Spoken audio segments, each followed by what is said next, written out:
Welcome back to the Weekend Warrior Show Recap Podcast. I'm Ty from the Unemployed Architects. This week, got a lot to talk about. I didn't do a podcast 2 weeks ago, so that have that weekend, which would have been New Year's Eve, and then I had the Nashville tour, which was very exciting, and a lot to say on that. And then this last weekend, I had a little Iowa run where I did Davenport, Iowa, and then the next night I did Bellevue, which are both places that I play at pretty regularly, so, but back to back. So I ended up staying in Davenport and just drove the hour up to Bellevue the next day. Anyhow, so New Year's Eve, that's where it all started, I guess, as far as where I'm at. I had two shows that day. I had one in St. Louis down in the morning, and then I had Houdini Spirits at night. So just the two, and had to get up very early for the one in St. Louis was at Evangeline's Bistro and Music House, which is a place I've played at a few times. Actually met Drew Cagle and The Reputation over there, who I've opened for once, and I think I have another one that I'm opening for him kind of later in the year. So that's very cool, and kind of a New Orleans vibe. And that was the day after my live album released, which was pretty exciting for me to finally have that out. And so, messaging a bunch of people to take a listen if they have some time or are interested, and got a lot of good responses, which was nice, and just an excuse to catch up with some people, which I think is a good thing. But anyway, to the show, it wasn't as good as the first one I played, I think, ultimately. The first one I played was very busy, and I felt like I sounded pretty good. This one, I sounded okay, just, I don't know, I just felt tired, I think, ultimately. And it was early in the day, and the people didn't seem like as interested as the first time I did it, but it was, it was 12 to 2, and it was like a brunch is what they call that set over there. And so, it was better than when I've, just played the evening show, because last time I did that, there was like almost no audience, I think. But so there was people I was playing for, and I did have like my own sound and stuff, and didn't have to like rush on or off the stage. So that part of it was nice, but I kept it very laid back. I think that was the right way to do it, but because of that, maybe I wasn't catching people's attention quite as much. But background music on brunch ultimately, so nothing too crazy, just a long drive. And then I ended up driving back to Leroy for Houdini Spirits that night for New Year's Eve.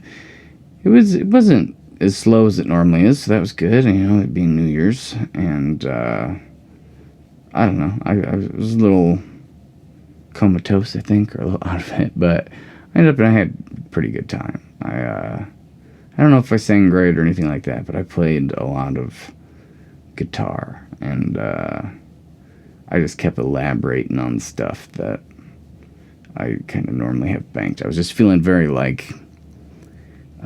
in the moment and experimental, so I just kind of, I tried some things I would normally do, and they all panned out pretty cool. I'm not going to say I was playing perfect or anything, but it just felt really nice. I just felt like I could open up a lot more on guitar than I had been. And I've actually been using this quite a bit, like live, but I'll get kind of into that later. But the show was good. I was just kind of exhausted. And, the next weekend was the Nashville trip, which I don't know if I was really fully prepared for it necessarily. I don't know. It was just one of those things I booked, and then I didn't really think too hard about, and then it kept getting closer, and then you had the holidays, and I was supposed to play that night before New Year's Eve at a place called Effing Brew Company in Effingham. I should have known that probably. And they had closed and nobody told me. So I was a little shorter on money, and then I had, if anybody listened to the ones before that, I had a show canceled the week before. So I was like out some cash, plus it's the holidays, trying to, get some gifts for the nieces and nephews and whatnot. And I don't know. So it crept up on me, but it all kind of worked out, getting down there and everything. But I just don't know if I was really like mentally prepared. And then that week of, I was just like super stressed out. But eventually I ended up we got some Airbnbs. Lo came with me, and which was awesome because she helped with some pictures and some video stuff that I'll be kind of releasing shortly. And just having a partner in crime is always good. And so show number 1 was in Marion. It was a place called the Log Cabin Tavern, I think. Log Cabin Tavern. I don't know why I just don't. But yeah, Log Cabin Tavern. It's kind of a tongue twister a little bit. But anyway, it pretty standard show ultimately. It was kind of a small place, decent crowd, had its ups and downs. Like, it was busy right away, kind of lulled out there for a little bit. And then at the end, there was a crew of people that came in that were really into live music. So, that kind of made the night a little bit. And, I was happy to be there, but it wasn't like, I'm going to Nashville, so I'm a little more excited about the show the next night. But, or it wasn't the next night, it was 2 nights. But just getting to Nashville, which ultimately, all the driving and everything, very smooth and easy. Nothing too crazy happened. A lot of driving, though, the whole weekend. And then this last weekend, I was in, as I mentioned, Iowa. So last couple weeks has been pretty nuts. But so we got, so the Log Cabin Tavern, I feel like people were pretty cool. I kind of played a lot more covers than I thought I would, but I was sure to throw in the originals I'd been working on, the ones that I was actually going to play, like in Nashville. And so I felt pretty confident going down there. And we had an Airbnb that night in Carbondale, and then we made a 3-hour drive the next day.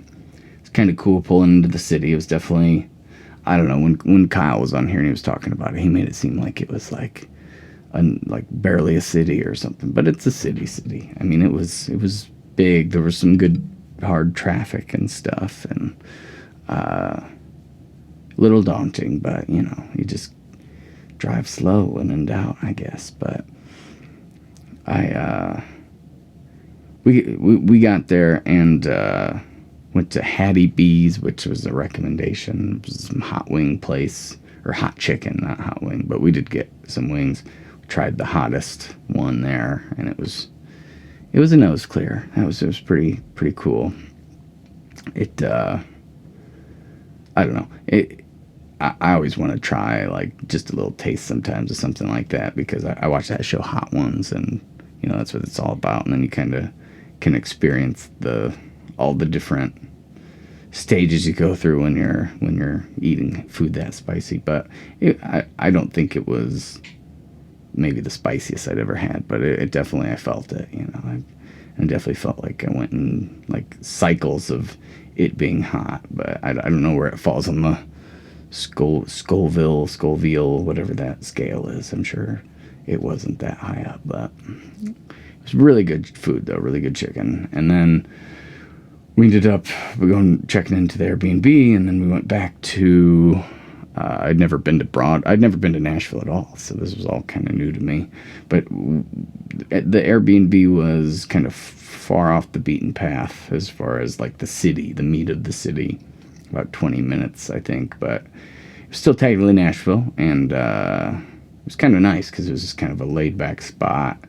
Kind of felt like Bloomington, and then when you have to go into the city, then it definitely felt like a big city. But so yeah, we went back, and then we went out and to Broadway, which is kind of the music spot where you think of. It's what you think of when you think of Nashville. At least me, that's what I think of. And I don't know. It was an interesting experience. It wasn't what I expected really at all. It was, in a lot of ways, it was very cool, very visually stimulating, lots of stuff going on.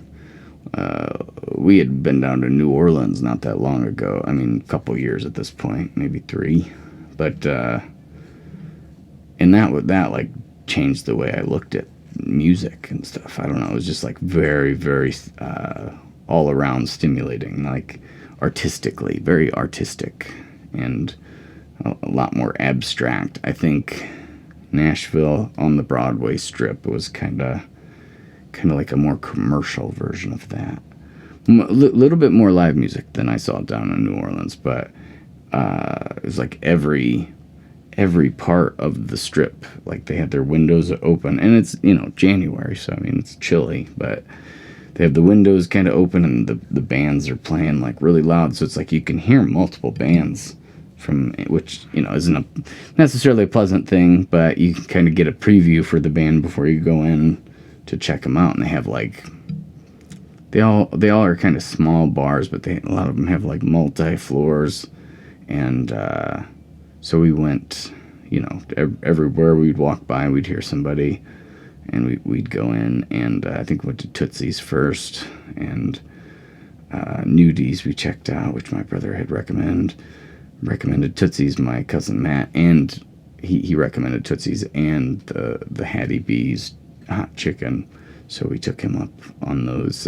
recommendations because he goes there all the time, I guess. But so we pop into these different places, which drinks were crazy expensive, and I don't know, everything was kind of, we couldn't get waters, which was kind of annoying, but we would have to pay like a ton, I guess, to get them. But because I was feeling kind of dehydrated that day. But I was like, I'll just get something at the bar. I should have brought something though.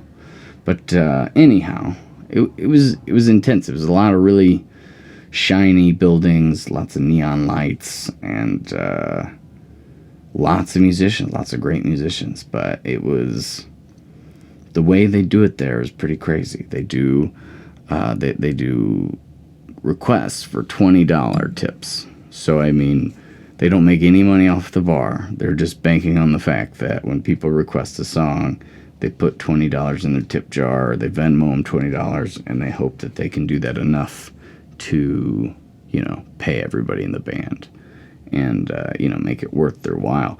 And I mean, again, these are great musicians, but I kind of feel like I learned something about maybe what I do that night. It's like, it's not really the same. I mean, I wouldn't want to do that. I couldn't, because I'm not that good, but I don't know. There's just something that kind of made me feel kind of bad about the music, because it's like a lot of them are just reading off their phones, like during the songs, because they didn't have, when you're playing requests, you can't know every song, so you have to have the lyrics and the chords and stuff, and every musician in the band had iPads kind of pulled up and stuff, and it was like all pretty much top 40 stuff, which a lot of country, obviously. I mean, you're in Nashville, so that's to be expected.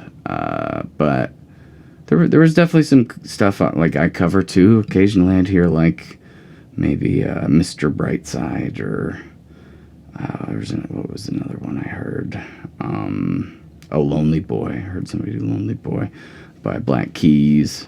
But I mean, those were like exceptions, because everything else was just like pretty much straight country and pop. So, and again, I mean, these musicians were incredible. I mean, there's no question about it. They were playing these songs like they'd played them a million times, but you could tell they were, especially the singers, they were reading them off, and they didn't really know the songs that well sometimes. But I don't know. So we kind of bar hopped, and it was cool. I just feel like there's some sort of deep kind of underbelly there that I would like to get in touch with. I feel like that wasn't the right part of town for me. I was looking for like a rare find, I guess, because I felt like all those, they were great, but they were doing exclusively cover songs, and just not my fit. I mean, the top 40 and the country stuff not my favorite genre, but still I can appreciate like things about those songs, and the performances were great. And every once in a while you stumble in and somebody requests something like kind of weird or older, or but a lot of the bands had like 3 singers too, which I think they kind of makes sense if you think about it, because not every one of them can cover every song. But if you have 3 different people who can cover 5 hours of music themselves, then somebody requests a song, there's a good chance one of you will already know it, and the other people just kind of have to learn the instruments and stuff, learn the chords and the chord changes. But I mean, music-wise, and I'm sure it's different. Like we went in the first weekend in January. I'm sure it's different, and different times of the year. But there were like lots of cowboy hats and bachelorette parties, and that was kind of the vibe. So again, it was cool. It was a cool experience, but not necessarily my cup of tea. And I wouldn't really fit in there. I wouldn't really like. I can play a fair amount, 5 hours of music myself, but I can't just wing a song very good. So I wouldn't want to. It wouldn't be fun for me anyway. Not that I just am unable to do that. It's like, when I play a song, I've practiced it like hundreds of times a lot of the time. It might be a new song. Maybe I've only done it 30 times, but still, like, I know the song decently. So it's like I don't have to stare at a phone or anything, even if it's like a new song for me. But anyhow, so yeah, I just felt like I don't really fit in, as far as like it wouldn't really make sense to book me on those shows. And then B, I don't think I would really want to do that. I don't think that it would be very fulfilling, I guess is the word I'm looking for. But if you're an amazing musician, I'm sure it's a good time. And I'm sure if you can play like just you call it songs, I'm sure you can make a killing money wise. But it just seemed like it'd be tough. We did come across one band that was playing. I think that was the one that played the Black Keys cover, but it was like the second story of maybe it was Nudies, I think. But they did a Rage Against the Machine song, which was pretty cool too. So it wasn't like as straightforward cover songs, but it was definitely a good experience. Like, I had fun, but I just feel like I wouldn't really want to pursue that side of Nashville, if that makes sense. But none of the places I played really were like that, so that was good. But so yeah, that was night number 1, and then that we were in Nashville, and the next day I had my first Nashville show at Drifters. It was 6:30 to 9:30. They had their own sound system, which was pretty legit, and so I used a lot of their stuff. I didn't really make any money on any of these shows. I mean, tips a little bit, but it was all for the experience, I guess. But that's okay. That's just not how they do it down there. I did sell a record, and made a few tips on that first show, but nothing that would have even covered my gas to get down there. But anyhow, so it was pretty slow. I mean, ultimately, it was colder than it had been the day before. Like when we were out on Broadway, it was pretty reasonable out, but then it got colder, so it was just, I played on the patio, a heated patio, so a lot of people just sat inside at the bar, and they had the windows open at the bar, so they could hear me, but I couldn't really hear them, so it's kind of an awkward situation. But I mean, there was a few people that came out once in a while, and one couple that came out, they kept talking, like they wanted to hear my originals, and they gave me really good feedback on those, so that was really nice. And those were the ones that bought the record and got some stickers and magnets and stuff. So hopefully I made a fan that way or something. But it was just kind of a weird time of night, and it like the cold kind of scares the Nashvillians, I think, a little bit extra, because I mean, it was probably 40 degrees.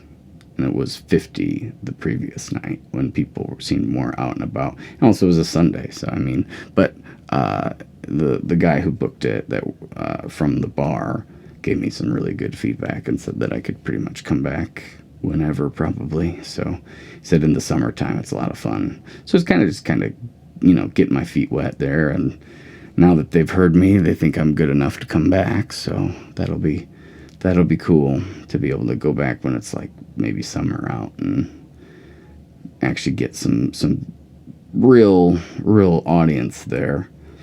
Then so played a ton of, I streamed the whole thing. So I mean, I played, if you were following the trip at all, but I'll probably cut some clips out of that here soon and be posting stuff about that. But tried to take a lot of pictures too. Monday I didn't really have anything in the book, so one of the things I really wanted to do was try to sign up for the Bluebird open mic, which I don't know. I had some silly notion that if I did it right when the sign-ups open, I would maybe make the cut. Later, I kind of found out that that's not really how that works. But they did it like online at the Bluebird Cafe is a famous singer-songwriter kind of spot in Nashville, and they do an open mic every Monday. And I mean, the last thing I saw it was Dave Grohl did an episode of Sonic Highways in Nashville, and he played a little show at the Bluebird, a little acoustic show. And so, I was like, this would be a cool story if I could make this happen. But so I got up. I kind of figured it wouldn't work out just because I figured I wasn't really familiar with even how to sign up. But I looked it up, and I felt like I was ready. They did it like concert tickets. So they 11 to noon, I was all ready, had my computer up. I hit refresh right when my alarm went off at 11, hit buy ticket or whatever the thing was, and then it had the robot, like, prove you're not a robot, click these squares. I did it once. It must have messed up or something because it made me do it again. Hit it again. Worked that time, but then I didn't select one in the quantity section. So because of that, I didn't get it. I hit the one, and I hit the purchase or whatever, and it was probably 30 seconds in total time. I mean, it was definitely before 11:01 when I was onto the next page, but it said that it was sold out. So it was pretty crazy how fast that went. Later, I talked to a guy that lived there for a long time. He said the first 2 years he would try like every Monday, and he's never played there. So I guess that's a pretty common thing. They just luck of the draw. But I thought that would have been cool. But anyway, so what I did instead, I looked up some other open mics, but I kind of figured it would be a similar situation. Like, we would try to go to a place for me to play, and then I wouldn't get it because I didn't get there early enough, or, I don't know after that, a little discouraging. But, so I was like, okay, well, what I'll do today, I'll just go out and busk in the city. And that's what I did, and it was a pretty interesting experience. Nothing too crazy happened, but it was just cool to, be one of the street performers in Nashville. It was Monday, and it was like between 3 and 6 that I ended up doing it. And, it wasn't anything too exciting ultimately, but it was just, for the story, I guess, that I did that, honestly, I think it takes, a little fortitude to do that. I think I've talked about this before, but it takes it's not as easy as you would think to just like go play on the street. You have to like build yourself up a little bit, and I don't know. It's a weird mentality, I think, that you have to be able to do that, and it's a struggle to make myself do it ultimately, but. You have to be confident, and you have to I had to drive into the city just to do it, so, which I'm not used to driving, and I don't know where I'm going, and I had like a general idea. I kind of went by where Hattie B's was, because I saw that there seemed like it's a good amount of foot traffic, but it wasn't too crazy parking wise, so a little off the beaten path, not like on Broadway or anything, but it was just I don't know. It was interesting. People didn't really seem to care a whole lot, I think, was kind of the takeaway, because they probably see it all day, every day, So I don't know. I made a few bucks, but nothing too crazy. And I definitely got rid of more than a handful of stickers. So that was good. And that's pretty much it for that night. And then so Tuesday I had 2 songwriter nights that I had booked. The first one was at a place called the Commodore, which, sounds cool and fancy, but it was really just like a hotel bar. And then the second one is called Winners, and that one was pretty legit, honestly. But so I don't know. We got there extra early just to kind of feel out. I hadn't done a songwriter night in a long time. I definitely felt like I didn't really fit in there necessarily, but then they had a bunch of rounds. I mean, it was like we watched, I think, maybe a round and a half. We saw half of one, and then we saw the people right before us or before me, and then I got on stage with 2 other musicians, but two of them were in the same act or whatever, and then I feel like I did pretty solid at that one. I mean, I felt pretty confident that my performance maybe stood out a little bit, and then maybe my songwriting as well. Just felt, pretty solid. And I've been practicing a lot and stuff, so I felt ready for it. And it was just kind of an awkward thing because we really wanted to find a good spot to sit, and they really didn't want us to sit anywhere unless we were buying like a big meal or something. But anyway, the guy who ran it, Jimmy, was really nice. The guy who ran it, and it was a pretty good experience. We were kind of, we were there a lot for a while, and then I played, and we kind of rushed out of there to get to the second one. And the second one was more like, I think it was kind of like that Nashville thing I was kind of trying to experience. It was a lot of local music, a lot of local songwriters, and very talented ones at that.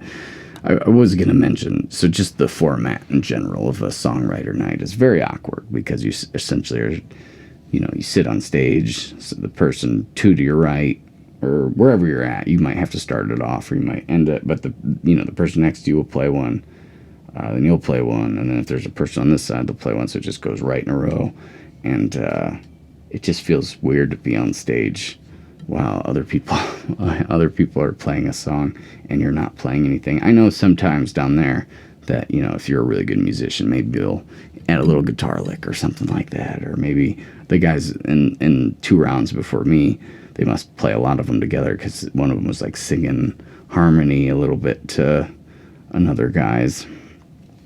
But a lot of very country sounding stuff in that first one.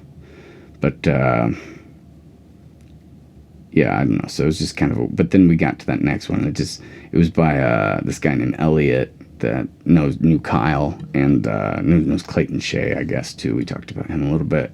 And because Kyle is friends with Clayton, I think, is who got Kyle that show when he went down there, possibly, or made the connection at least. And then Kyle gave me that same contact, but super nice guy. One of the nicest guys I've ever met. Just fun guy, hosts the whole thing, and got some really talented musicians. So it's like, I felt like I was like, okay, well, now I'm finally hearing kind of the thing I'm looking for, but now I got to go and perform alongside these people.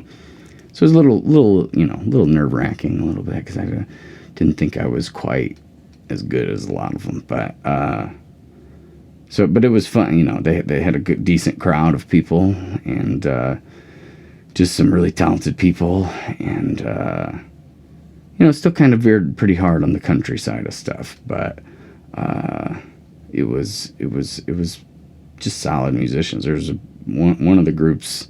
There was like a group of 2 guys, I can't remember their name, but sang like harmony the whole time. And then he had one of the guys that played these pretty intricate guitar licks and solos kind of on top of just the chords. And then there was another guy after him that was just really kind of a heartfelt songwriter. He did a really good explanation on one of his songs, and I think everybody in the room kind of felt it.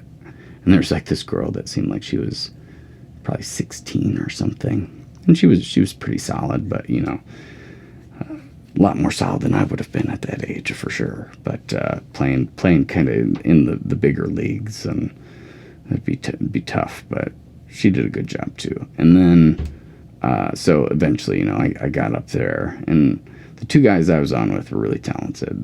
The guy to my right had a really, really solid voice, and I feel like he wrote really solid songs. The guy to my left, just more on the fun side of songs, more of that like country kind of, not comedy, but like more just like laid back and passive, and just guy trying to have a good time. And he had some fun banter with it. He must have known Elliot or something, but the guy who was hosting. And yeah, and I feel like, I played decent. I don't feel like I played my best, but I felt like I at least was competitive. Not that it's a competition, but like that I didn't seem too out of place there. Kind of felt more at home. And like I said, the guy who booked it was so nice to me and so welcoming, and it was a very pleasant experience. And then after that, we put up a bunch of my stickers down in that little strip. So hopefully I'll get some interested people scanning that QR code somewhere. And then the long drive back on Wednesday, 6 hours straight, and Thursday I had some lessons, and just kind of trying to get resituated, I guess, with my life. And then Friday I was off again I don't think I really made a conscious booking decision to, have the Nashville thing and then a string of shows in Iowa. I don't know if 2 is a string, but you know what I mean. Like just going from a lot of driving to a lot of driving. It's a 2-hour drive to Davenport. It was a pretty busy night over there in Davenport, and I felt pretty solid. I felt like I figured out the sound there finally. I don't know if I ever felt like 100% in the pocket, but best I have in a while over there. And the crowd was, semi into it, semi participating in what I was doing. And it was just overall a pretty good night. And then I ended up and stayed at the little property, I don't know what you'd call it. It's not a hotel. It's not a apartment. It's like an little office space that the bar owns. I got a little air up mattress, and they let me stay there. Back in the day when we used to do the double shows there, they would put us up, and they usually had some beds up there that we could sleep on, but not super upkept necessarily, but did the job. And it was kind of tough to sleep there that night, but I did it, and got up, tried to get a bunch of stuff done. Did a lot of booking that next day.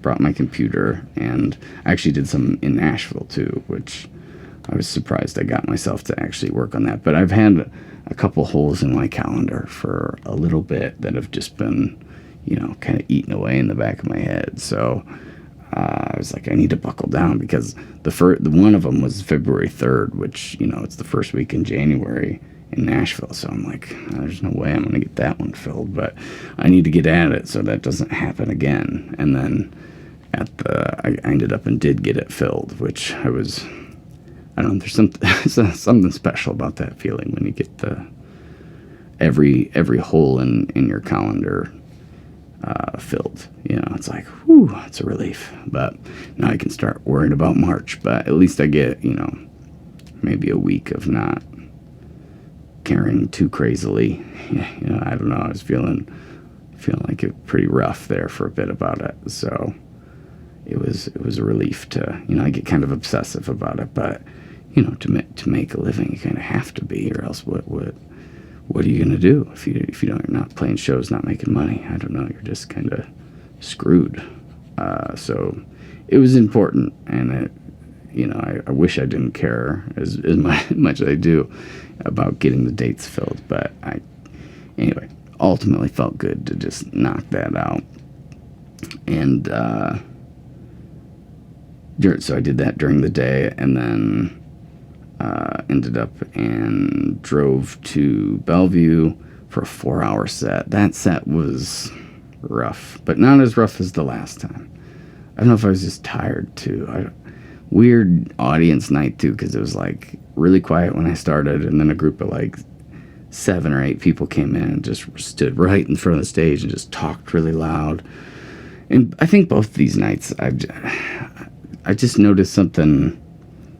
I was talking about playing more guitar at Houdini's, but I played the night before at Kilkenny's, and I just I want to try some of that same kind of feel of stuff where it's not really playing solo, but just in the moment and, taking some risk and just seeing what happens. And, you don't always successfully do it, but I had noticed that it seemed to grab people's attention, when I started getting that way.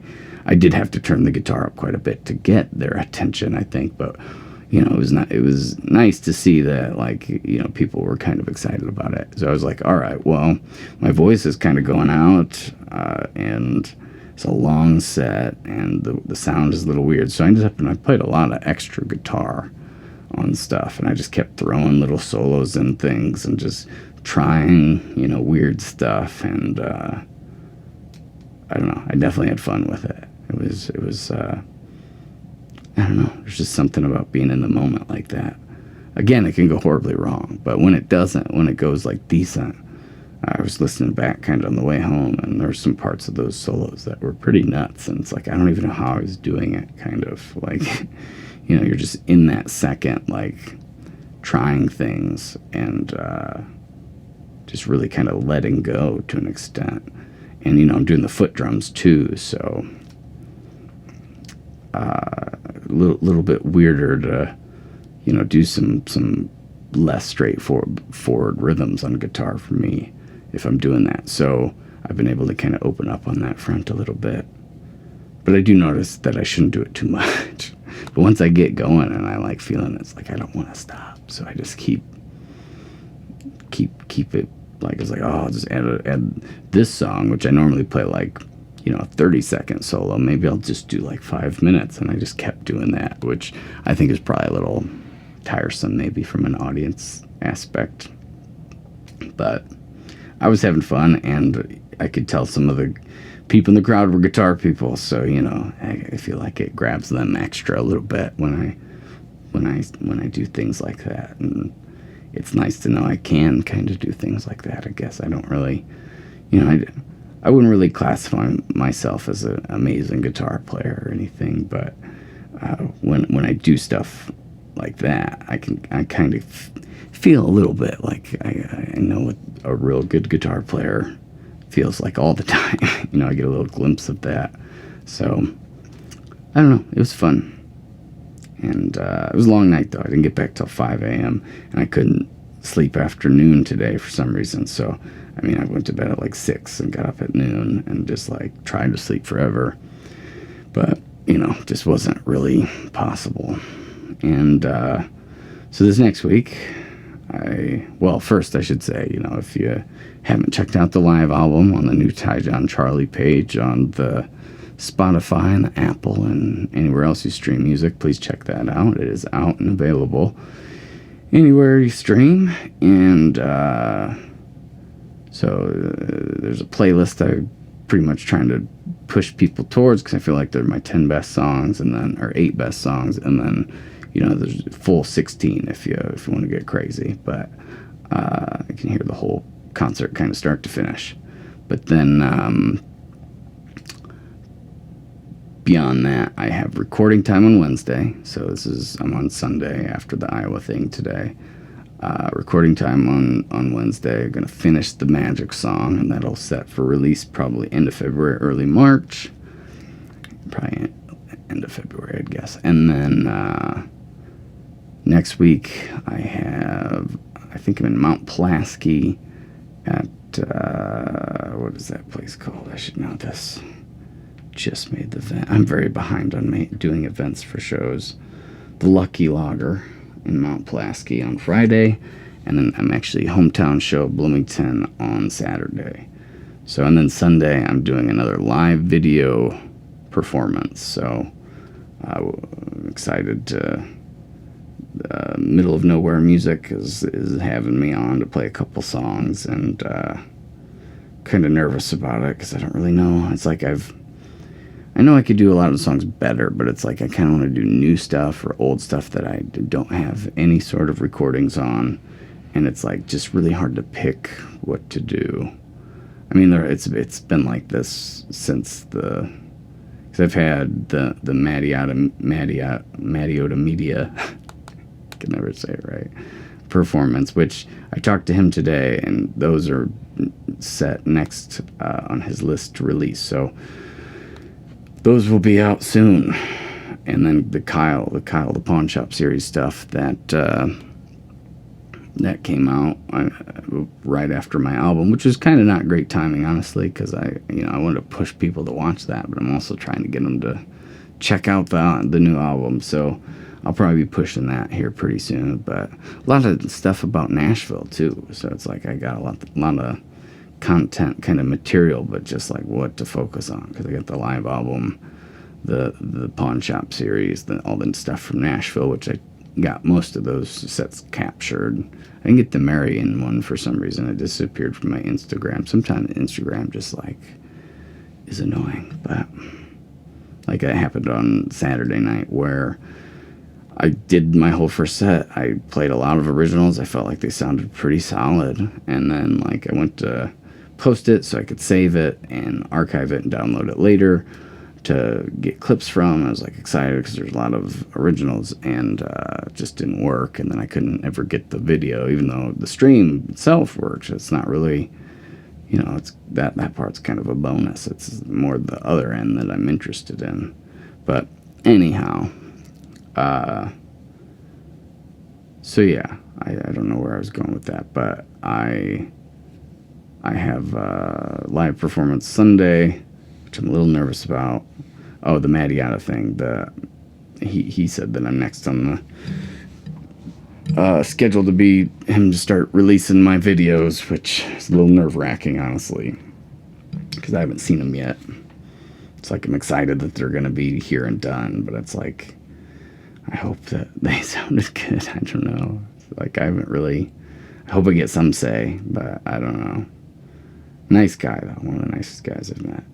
And super generous. But I'll be very interested to see those. I felt like that day I was pretty solid on maybe 6 out of 8 of the songs that I played. And he's not going to do all of them. He's just going to pick the best, I think 3 to 5. And because I just wanted to have some stuff to pick from. I didn't really want to try to just make one's work necessarily, if that makes sense. But anyway, so he said the first release will probably be the end of January on that. And then I got this thing Sunday, which I'm again a little nervous about too, but I'm just gonna practice a bunch of songs and just gotta pick 2. But we'll see what happens. It's always a roll of the dice. I'm gonna have to do it at like 11 a.m. So I have to be near Carlinville, so it's going to be a long weekend again, and but exciting. It's been quite the adventure at the beginning part of this year. Played in Nashville for the first time ever. Had a live album release.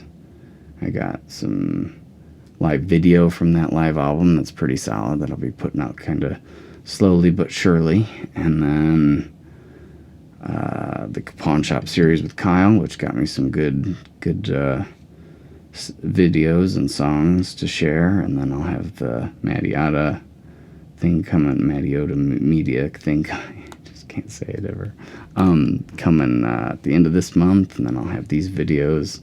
Oh, I got my first kind of bigger festival this year, Grateful Bear 4, down in the Ozarks. So not till September, but I still got it. Still going to be trying to hit up a bunch of those places as well. So we'll see what happens, but that's pretty much it. I think that's all I got. It's just a lot.